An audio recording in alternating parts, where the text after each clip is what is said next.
revised strategy for OMV. What are the main highlights here? The main topic is that we want to concentrate on our core business, which is upstream business. There's the clear for our future investment. 2/3 of our investment will go into E&P. On gas, which is the growing part of energy, we will focus on integration of gas from equity gas, midstream gas to downstream gas, means power plants.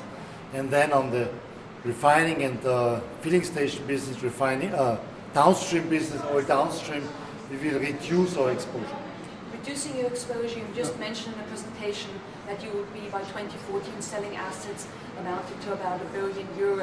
Any hints there that what you will be selling? No, this will be a combination. It will be assets in the refining area, this will be filling station, it will be some businesses. It may be that we leave some countries where we're in. We concentrate on integrated business, means where we can supply out of our refineries. This is in our orbit, and this all is needed to increase the profitability of this company. That makes sense. Now, the first thing that comes to mind when I think of R&M and OMV, it's Borealis. You hold a 36% stake in Borealis. Any plans there to divest your stake or do something else in that? Borealis is quite a profitable business. I mentioned that we will work on the integration in our refineries and the petrochemical integration. And as I've mentioned before already, our subsidiary in Abu Dhabi, Borouge, they have now phase 3 of the investment program, which will be on stream 2013, beginning 2014. And this will give a big boost in profitability on Borealis. And after this is finished, we can think about an IPO, but there's nothing decided. Okay, so IPO, but not divestment. But nothing before 2013, 2014. Okay, the other asset that in R&M that could be sold would be the Apetkim refinery. This is in Romania. You closed it down earlier in the year.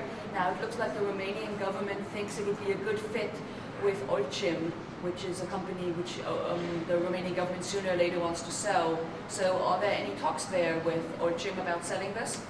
No, I had a meeting with the Prime Minister in Romania last week, and he told me that there's interested parties in this refinery, and I told him we are open to start the process to divest this refinery. So how much could you raise by selling Apetkim? How much could You know, this is a combination of assets, and we don't give here detailed information. Okay. Looking at a different area, Libya, you stopped operations there in February. In 2010, about 10% of your overall production came from Libya. How long do you think it will take for you to restart operations? You hinted at second quarter numbers that some of your equipment there may have been damaged. Do you have any more information on that now? Our people will go into Libya next week. As we see it, the situation is quite stable. By the way, we got the first ship crude out of Libya these days, and for our refineries. And as we see nowadays, the information we have, I think it could take up to 1.5 years till production is where it has been before the crisis. You did keep your local staff in Libya and you paid them. You got out of your expats you brought out.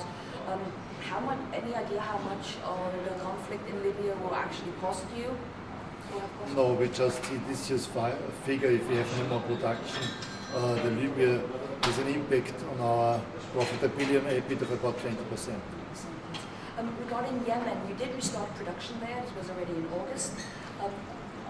You pointed out, though, in August that there could be complications here, that you couldn't carry that because of the general tumult, the situation in the country. There could be future interruptions. Any update on that? As you see nowadays in TV, the situation is not stable there.